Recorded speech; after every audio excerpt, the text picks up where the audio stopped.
नमस्कार, मैं हूं रवि साहू और आप देख रहे हैं राष्ट्र आजकल। वैसे तो राष्ट्र आजकल न्यूज़ में मैं आपको रोज़ाना अक्सर पॉलिटिकल किस्से तो कहीं स्पोर्ट्स से रिलेटेड कोई बात या आम जनजीवन से जुड़ी हुई कोई खबर दिखाता रहता हूं, लेकिन आज कुछ हट के दिखाने जा रहा हूं। आज मैं एक ऐसे ग्रुप के एग्जीक्यूटिव डायरेक्टर के पास आया हूं जहां आपको बहुत सारा ज्ञान मिलेगा। यानी मैं यूं कहूं कि वो शिक्षा के क्षेत्र में नई राह पर आपको लेकर चलेंगे या उनके जो संस्थान हैं उनके माध्यम से वे छात्रों को नई दिशा दे रहे हैं। तो आज हमारे साथ मौजूद हैं हर्षिल पोंडा, एग्जीक्यूटिव डायरेक्टर हैं रेड रोज ग्रुप के। सर बहुत बहुत स्वागत है हमारे इस कार्यक्रम में। धन्यवाद। आपने एम.के. पोंडा कॉलेज का नाम तो सुना ही होगा और इस कॉलेज की कमान संभाल रहे हैं सर। कैसे संभाल रहे हैं, इन सब विषयों पर बात करेंगे। कॉलेज क्या दे रहा है छात्रों को, इन सब विषयों पर बात करेंगे। लेकिन उसके पहले हम बात करेंगे कि आखिर इस कॉलेज की शुरुआत हुई कैसे। वर्ष था 1977 का और 1977 में इनकी दादी ने एक सपना देखा कि क्यों ना शिक्षा के क्षेत्र में अलग जगाई जाए, जो छात्र हैं उनके जीवन को संवारा जाए। उन्होंने एक छोटे से स्कूल की शुरुआत की। छोटा सा उस वक्त जो है मैनेजमेंट उन्होंने जमाया और एक स्कूल की शुरुआत की। धीरे धीरे वो स्कूल 1 से 2, 2 से 3 और वर्ष 2007 में एम.के. पोंडा कॉलेज की स्थापना हुई और इसकी स्थापना की इनके फादर श्री सुमित पोंडा जी ने। और अब ये जो कॉलेज है ये 4 एकड़ में यहाँ पर फैला हुआ है। भोपाल में कई स्कूल इस ग्रुप के अलग अलग जगह पर मौजूद हैं। सभी जगह शिक्षा के क्षेत्र में एक नई क्रांति आई हुई है। वैसे तो शिक्षा का व्यवसायीकरण बहुत सारी जगह हो रहा है, लेकिन इस कॉलेज में आज भी व्यवसायीकरण बिल्कुल शून्य है। यहाँ पर छात्रों की शिक्षा को लेकर ज़्यादा ध्यान दिया जाता है। इन सब विषयों पर अब मैं बात करूँगा सर से। सर, दादी ने इसकी शुरुआत की थी जी।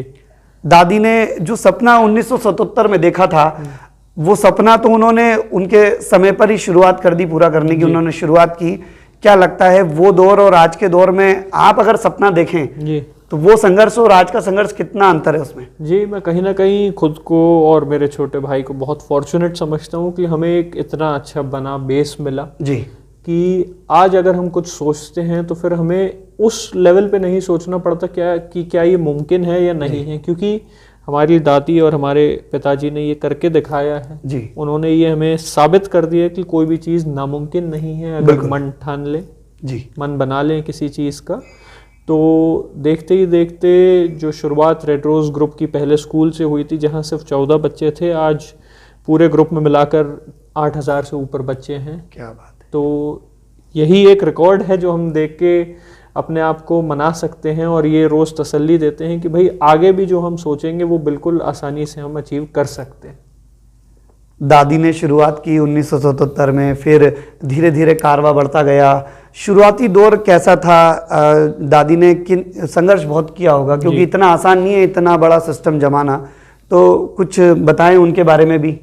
जी, सो मेरी दादी एक बड़े अच्छे वेल टू डू फैमिली से बिलोंग करती थी नागपुर में। जब उनकी शादी हुई मेरे ग्रैंडफादर श्री कपिल पोंडा जी से तो उन्होंने काफ़ी संघर्ष किया अपनी लाइफ में, काफ़ी स्ट्रगल करे, घर काफ़ी बदले। कहीं ना कहीं जैसे लोग कहते हैं कि जो किस्मत में लिखा होता है वो हो ही जाता है जी। जब मेरे फादर क्लास 1 में थे तो वो लोग भोपाल शिफ्ट हुए और मेरी दादी ने एज ए टीचर बहुत सारे स्कूल्स में काम किया भोपाल के। फिर उन्होंने कहीं ना कहीं सोचा कि क्यों ना एक ऐसी स्टेप लिया जाए, एक ऐसा स्टेप लिया जाए जहां खुद का एक स्कूल हम स्टार्ट करने की सोचें। और उन्होंने सोचा, मन बना लिया और शुरुआत कर दी। स्टार्टिंग में बहुत सवाल हुए कि कैसे क्या जी, क्योंकि हम तो बस सुनते ही हैं, हम तो उस दौर में थे नहीं, हम बस सुन के समझ ही सकते हैं क्या था क्या नहीं, वो हम कभी एक्सपीरियंस नहीं कर सकते। बट हाँ, जैसे हम देखें तो पहले इतना आसान नहीं थी चीज़ें जो आज इतनी आसान हो चुकी हैं। आज जिस आप माध्यम से यूट्यूब को देख रहे होंगे, ज़्यादातर लोग एक मोबाइल फ़ोन पे देखते हैं। तो टेक्नोलॉजी इतनी आजकल आगे बढ़ चुकी है कि सब कुछ यूं हो जाता है, एक क्लिक, एक टच में चीज़ें बदल जाती हैं। तो मैं तो खुद को बहुत फॉर्चुनेट समझता हूँ कि हम इस दौर में जन्म लिया है हमने, जहाँ हमें सारी चीज़ें इतनी ईजिली अवेलेबल हैं। तो वो टाइम बहुत अलग था, ये टाइम बहुत अलग है। चलिए अब बात करते हैं एम के पोंडा कॉलेज की। आप यहाँ पर एग्जीक्यूटिव डायरेक्टर हैं और पूरा कॉलेज का मैनेजमेंट भी आप देख रहे हैं। सर, आज की जो शिक्षा नीति है उसको किस तरीके से लेते हैं और शिक्षा के क्षेत्र में आपके यहाँ किन किन विषयों पर काम हो रहा है? जी, आजकल जो एजुकेशन सिनेरियो हम देखते हैं पूरी कंट्री में एक ऐसा हो गया है कि भाई एक फैक्ट्री की लाइन लगी हुई है जी, और सबको एक ही एक आकार में, एक ही एक शेप में बनाकर बाहर निकालने का काम हो रहा है। चाहे वो स्कूल हो, चाहे वो कॉलेज हो, चाहे वो यूनिवर्सिटी हो, हम किसी भी लेवल पे देख लें तो काम बस एक सेट पैटर्न पे चल रहा है। कहीं कुछ सोच नहीं है, कहीं कुछ नया करने का शायद मन नहीं है, क्योंकि पुराना काम तो चल ही रहा है। जी। तो 2007 में जब इस कॉलेज की नींव रखी गई, मेरे फादर ने जी सोचा कि क्यों ना हम एक कुछ नया करें भोपाल शहर में, क्योंकि इतना पोटेंशियल है इस शहर में जिसकी कोई सीमा नहीं। बिल्कुल। तो उन्होंने सोचा कि क्यों ना ऐसे लोग, ऐसे बच्चे हम इस कॉलेज के माध्यम से तैयार करें जिनका हाथ ऐसे नहीं ऐसे रहे। राइट।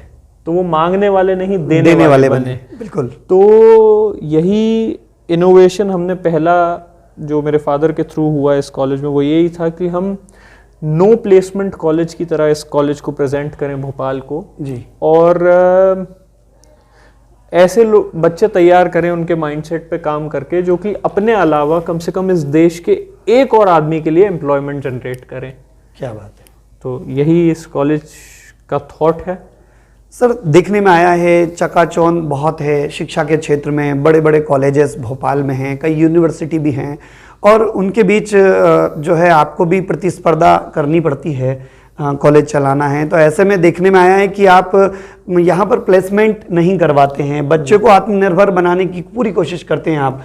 तो फिर उनसे कंपटीशन कैसे करते होंगे जो लोग चकाचौंध दिखाते हैं छात्रों को और अपने यहाँ एडमिशन ले लेते हैं, लेकिन मिलता कुछ नहीं है, एक दिखावा होता है। कंपनियां आती हैं, पैसा लेकर स्टूडेंटों को सिलेक्ट करती हैं, महीने 2 महीने नौकरी देती हैं और फिर वो बच्चा परेशान होता है। तो उसको किस तरीके से लेते हैं आप? जी, हमने कभी ऐसे इस पैटर्न पे चलने वाले कॉलेजेस या यूनिवर्सिटीज़ को अपना कंपटीशन समझा ही नहीं। बिल्कुल। हम ये, क्योंकि ये कोई बिजनेस नहीं है, ये एक रिस्पॉन्सिबिलिटी है। जी बिल्कुल, है ना। हम अकाउंटेबल हैं जो भी बच्चे इस दरवाजे से अंदर आते हैं उनके लिए, उनके माता पिता के प्रति, क्योंकि कहीं ना कहीं वो भरोसा करके 3 साल के लिए अपना सबसे अमूल्य धन हमारे भरोसे सौंप देते हैं जी। तो हम कैसे उनको इस चीज़ में टेकन फॉर ग्रांटेड लें या उन पे ध्यान ना दें? तो मैं नहीं मानता कि हम उस कंपटीशन में हैं। हमारा ये कॉन्सेप्ट पिछले 13 अब 14 साल होने वाले हैं कॉलेज को, से भोपाल के काफ़ी लोग समझ चुके हैं। हमारा एक खुद का एक नीश है जो कि इस चीज़ को समझ के हमारे पास आता है, और कहीं ना कहीं जब वो 3 साल बाद बाहर निकलता है तो वो ये हमारे कॉलेज के बारे में बात करता है, उसी के ज़रिए हमारे पास और स्टूडेंट्स आते हैं। चलिए, ये तो आजकल का जो माहौल चल रहा है, हम देखते हैं कई कॉलेजेस में बड़ी बड़ी कंपनियों के प्लेसमेंट के नाम पर जो है स्टूडेंटों का एडमिशन वहाँ पर लिया जाता है, पर ये कॉलेज कुछ हटके है। यहाँ पर इस तरीके का कोई भी प्लेसमेंट के नाम पर एडमिशन की बात नहीं की जाती। यहाँ पर बच्चों को देने वाला बनाया जाता है। बच्चा जब यहाँ से पढ़कर निकले तो वो किसी दूसरे को रोजगार दे, इस तरीके की शिक्षा नीति इस कॉलेज की है। अब सर, मैं बात करूंगा किन किन विषयों पर यहाँ पर आप छात्रों को जो है पढ़ाते हैं जी, कौन कौन से ऐसे विषय हैं? जी, हमारे पास बहुत सारे यूजी कोर्सेज हैं, जैसे कि BA, BSc, BCom, BBA, BCA। हमारे पास दोनों ही यूनिवर्सिटी जो भोपाल की अच्छी नामी हैं, बरकतुल्ला और माखनलाल, दोनों से अफिलिएशन है। अलग अलग कोर्सेज के लिए हमारे पास अलग अलग बिल्डिंग्स हैं दोनों यूनिवर्सिटी के कोर्सेज के लिए। ये यूजी कोर्सेज हो गए। हमारे पास 2 पीजी कोर्सेज भी हैं जो कि एमकॉम और एमबीए हैं जी। हमारे पास। इन सभी कोर्सेज में काफ़ी सारे स्ट्रीम्स हैं जिनमें बच्चे चूज़ कर सकते हैं अलग अलग। तो जो यूनिवर्सिटी का करिकुलम रहता है वो तो हमारे यहाँ बच्चों को पढ़ाया ही जाता है, उसके अलावा बहुत सारी अलग चीज़ें भी सिखाई जाती हैं जो कि करिकुलम से हटके हैं। क्योंकि जैसे कि हम जानते हैं कि अब करिकुलम और ये सब जो हो गया है वो बच्चे कहीं ना कहीं अगर कोई भी जाए कल उठ के तो वो रट के भी एक एग्जाम पास कर सकता है, लेकिन हम सिर्फ उसको एक टर्म एग्जाम के लिए थोड़ी ना तैयार कर रहे हैं, हम तो उसको उसकी आने वाली जिंदगी के लिए तैयार करते हैं। तो हम उसको सिर्फ एक क्लासरूम तक सीमित थोड़ी ना रख सकते हैं जी।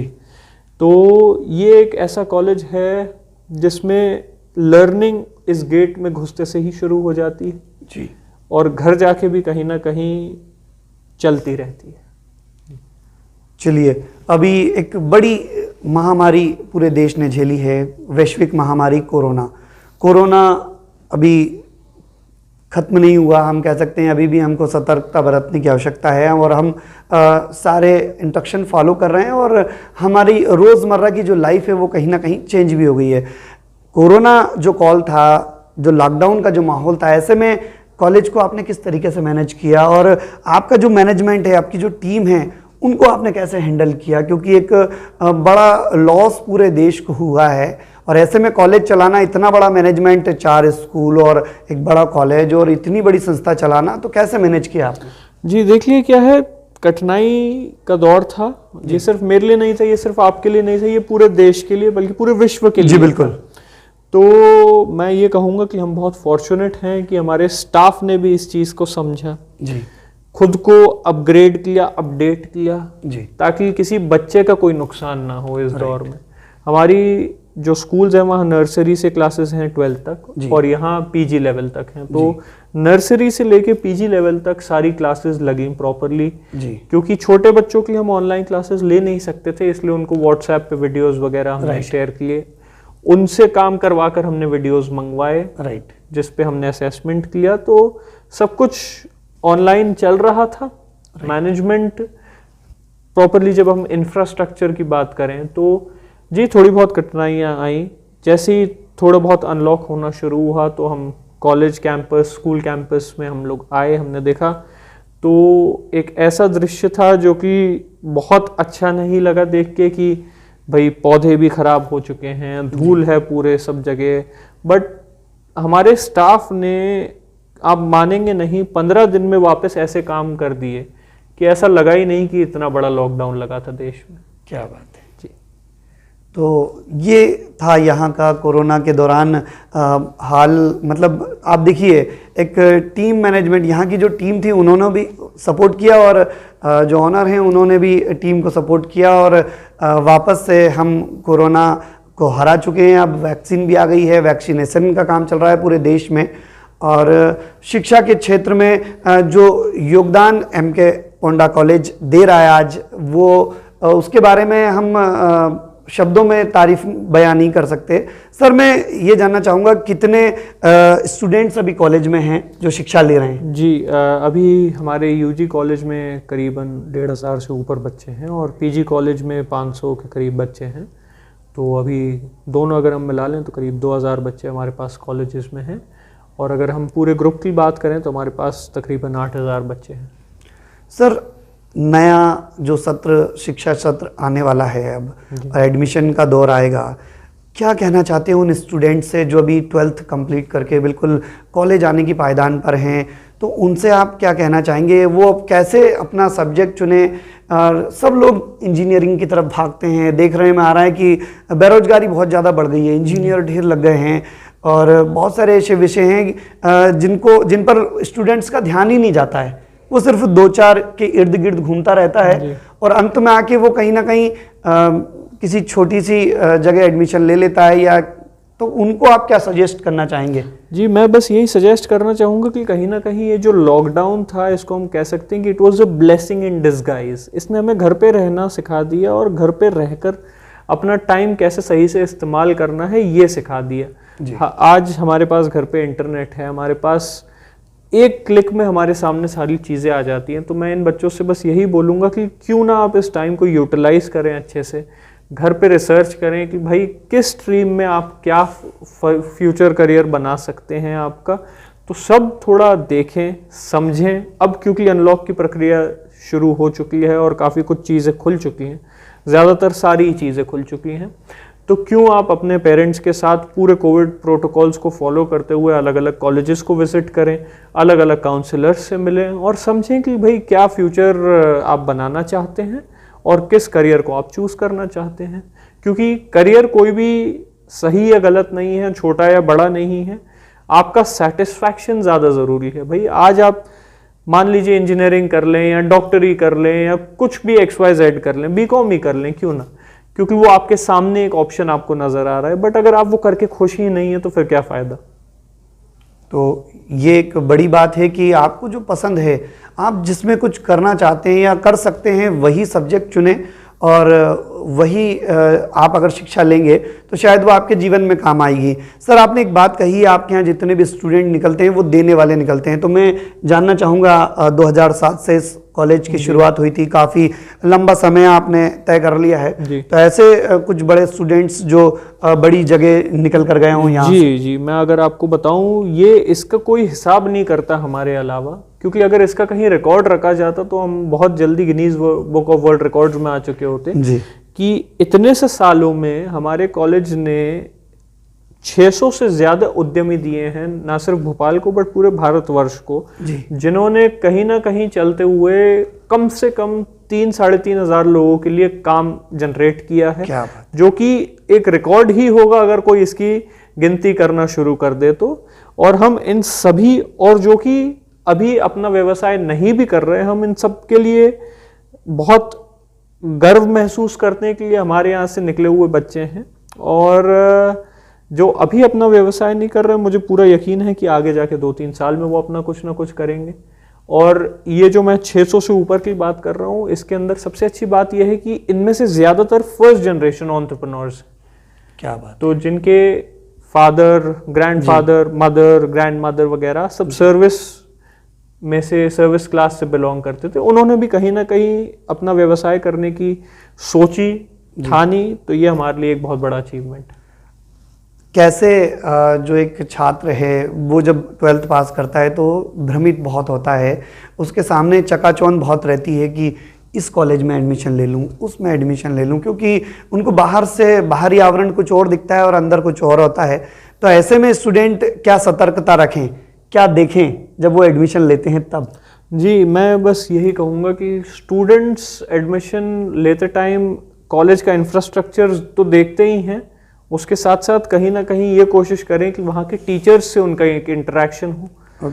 टीचर से इंटरेक्शन हो पाए, मैनेजमेंट से इंटरेक्शन हो पाए, जिससे भी हो पाए, लेकिन वो ज़रूर करें, क्योंकि उन्हें कहीं ना कहीं पता चलेगा कि उस कॉलेज का माहौल कैसा है, उस कॉलेज का ट्रेडिशन कैसा है, वहाँ क्या सिखाया जाता है। ये सारी चीज़ें स्टूडेंट्स के साथ साथ उनके माता पिता भी उनको अकम्पनी करें किसी भी कॉलेज में, वो भी ये सारी चीज़ें समझें। सेफ्टी आजकल के दौर में बहुत ज़रूरी है, तो वो देखें। बाकी माता पिता इतने साल अपने बच्चों को आगे बढ़ाए हुए हैं, तो वो हमसे ज़्यादा समझते हैं कि उन्हें क्या क्या देखना है, क्या नहीं देखना है। लेकिन मैं बस बच्चों से इतना कहूँगा कि किसी भी चकाचौंध में ना फंसें जी। कोई भी फ्री की फैसिलिटी देखकर अपना डिसीजन ना बनाएं, क्योंकि फ्री की चीज़ हमेशा सही या अच्छी हो इसकी कोई गारंटी नहीं होती। राइट। तो अगर आप 12th कंप्लीट कर चुके हैं और एडमिशन लेने जा रहे हैं, तो पहले अच्छे से विचार विमर्श करें, सोचें, देखें, कॉलेज आएँ, कॉलेज में टीचर्स से मिलें, मैनेजमेंट से मिलें, समझें और फिर नए कदम आगे अपने बढ़ाएं। क्योंकि 12th के बाद अगर आपने एक बार एडमिशन ले लिया तो फाइनल तक आपको फिर उन्हीं के साथ रहना होता है और वहीं आपको शिक्षा ग्रहण करनी होती है। एमके पोंडा कॉलेज एक ऐसा कॉलेज है जहां पर प्लेसमेंट के नाम पर एडमिशन नहीं कराया जाता है। यहां पर स्टूडेंट को जो है आत्मनिर्भर बनाकर बाहर निकाला जाता है। जब वो बाहर निकलता है तो दूसरों को जो है नौकरी देने वाला वो बनता है, यानी उद्यमी तैयार करते हैं। सर ने अभी बताया कि लगभग 600 उद्यमी पूरे देश को अभी तक उन्होंने दे दिए हैं। यहाँ से जो स्टूडेंट पढ़कर गए हैं वो अपना व्यवसाय कर रहे हैं और कई लोगों को रोजगार दे रहे हैं। तो एक बड़ी बात है, आप नौकरी पाने वाले नहीं, नौकरी देने वाले बनिए। सर, चार और स्कूल भी चल रहे हैं आपके, तो उनको कौन संभालता है? जी, हमारा पूरा परिवार मिलकर ही सब कुछ करता है। तो मेरे फादर हैं जो कि हेड ऑफिस में बैठते हैं, और मैं, मेरा छोटा ब्रदर और मेरी वाइफ उनकी गाइडेंस के अंडर अलग अलग चीज़ें देखते हैं, उनसे समझकर कोई भी डिसीजन लेते हैं। राइट। तो ये हमारा मैनेजमेंट प्रोसीजर है। बाकी सब जगह ब्रांच हेड्स हैं ही, प्रिंसिपल्स, डायरेक्टर्स हैं ही, लेकिन कहीं ना कहीं हमारी फैमिली का भी इन्वॉल्वमेंट है सब जगह। चलिए, एक आखिरी सवाल मेरा आपसे, भविष्य में द रेड रोज ग्रुप की क्या प्लानिंग है? आगे आप क्या करने जा रहे हैं? किस तरह से आप जो देश का युवा है उसको आगे और क्या देने जा रहे हैं? जी, दो लाइंस पे हमारी थिंकिंग है। पहली ये है कि भोपाल तो चूंकि के बड़ा शहर है अब, बट इसके आसपास बहुत सारे ऐसे गांव हैं जहां लोगों के पास वो स्कूलिंग फैसिलिटीज़ आज भी नहीं हैं जो कि एक बड़े शहर में अवेलेबल हैं। तो मेरे फादर का जो विज़न है वो ये है कि हम क्यों ना लोगों को वहाँ से लाने की जगह हम स्कूल्स लोगों के पास ले जाएं, ऐसी जगहों पर जहाँ पर उनकी इच्छा है कि उनके बच्चे आगे बढ़ें, कुछ ज़िंदगी में हासिल करें। और आप देखेंगे कि ऐसी जगहों पर एक जुनून और एक जज्बा अलग होता है, एक कुछ कर दिखाने की चाह होती है उन बच्चों में। तो हमारा यह उद्देश्य है कि हम ऐसी जगहों पे अपने और ब्रांचेस स्टार्ट करें और कहीं ना कहीं उन बच्चों को सपोर्ट करके आगे बढ़ाएं। दूसरा, अगर हम अब हायर एजुकेशन की बात करें तो एज अ फैमिली हम लोगों का एक ड्रीम है to open a university in Bhopal which is national level university, जिसमें देश भर के बच्चे आएँ और कहीं ना कहीं एक अलग कॉन्सेप्ट पे होगी वो, जो कि एक स्पोर्ट्स यूनिवर्सिटी होगी, जिसमें बच्चे जो स्पोर्ट्स में कुछ अपना फ्यूचर बनाना चाहते हैं वो आएँ और रहें, और उनको जो वर्ल्ड क्लास फैसिलिटीज़ हैं वो हम प्रोवाइड कराएं, जो बेस्ट ऑफ बेस्ट कोचिंग हम उनको दे सकते हैं वो दें। उसके साथ साथ हम उनके लिए डिग्री प्रोग्राम्स भी स्टार्ट करेंगे कि कहीं ना कहीं गॉड फॉरबिड ऊपर वाले ने ना चाहा जो भी खेल में उनका फ्यूचर रहे हमें नहीं पता, लेकिन लाइफ में उनका एक फ्यूचर शॉर्ट हो जाए, क्योंकि उनके पास दो ऑप्शंस रहेंगे कि खेल में अगर वो कुछ नहीं कर पाए तो जो उनको डिग्री साथ में मिलेगी, तो जिसकी वजह से वो उस खेल का कुछ बिजनेस पकड़ के उसमें आगे बढ़ सकते हैं या फिर कुछ और भी व्यवसाय अपने लिए बना सकते हैं। चलिए, बहुत बहुत धन्यवाद हमसे बात करने के लिए। Thank you. तो आज आपने यहाँ पर सुना संघर्ष की कहानी कहाँ से शुरू हुई थी। वर्ष 1977 से दादी ने एक सपना देखा छात्रों के जीवन संवारने का, और वो सपना जब साकार हुआ तो 1 से 2, 2 से 3 स्कूल, 4 का स्कूल हुए। उसके बाद जो है एक बड़ा कॉलेज यहाँ पर आप देख रहे हैं, और दादी के सपनों को आगे बढ़ाया उनके बेटे ने, और उनके सपनों को अब आगे बढ़ा रहे हैं उनके बेटे। तो लगातार ये जो परिवार है, ये जो ग्रुप है द रेड रोज ग्रुप, ये लगातार शिक्षा के क्षेत्र में एक नई क्रांति आगे भी लाने के लिए तैयार है। अगर आप एडमिशन लेने जा रहे हैं तो एक बार एमके पोंडा कॉलेज की विज़िट ज़रूर करें। यहाँ कॉलेज का आप पूरा इंफ्रास्ट्रक्चर आप देखें, यहाँ की मैनेजमेंट टीम से आप मिलें, यहाँ के टीचर्स से आप मिलें, और उसके बाद आप एडमिशन के बारे में सोचें। तो शायद आप जब यहाँ से निकलेंगे 3 साल बाद पढ़ने के बाद, तो आप उद्यमी बन के निकलेंगे, आत्मनिर्भर बन के निकलेंगे, रोजगार देने वाले बनकर निकलेंगे। इन्हीं शुभकामनाओं के साथ हम फिर एक नए वीडियो के साथ आपसे रूबरू होंगे। अभी दीजिए हमें इजाज़त। नमस्कार। मम्मी देखो मेरा न्यू फोन। पहले दरवाजा खोल दे, कबाड़ी वाली होगी। कबाड़ी वाली पर ये सनग्लासेस, इयररिंग, बैग, सैंडल्स, ये सब तो मेरे हैं। है नहीं थे, टूट गए तो तूने तो फेंक दिए। और मैंने चिपका लिए। Oh no. Oh yes. फेंको नहीं, जोड़ो फेविक्विक।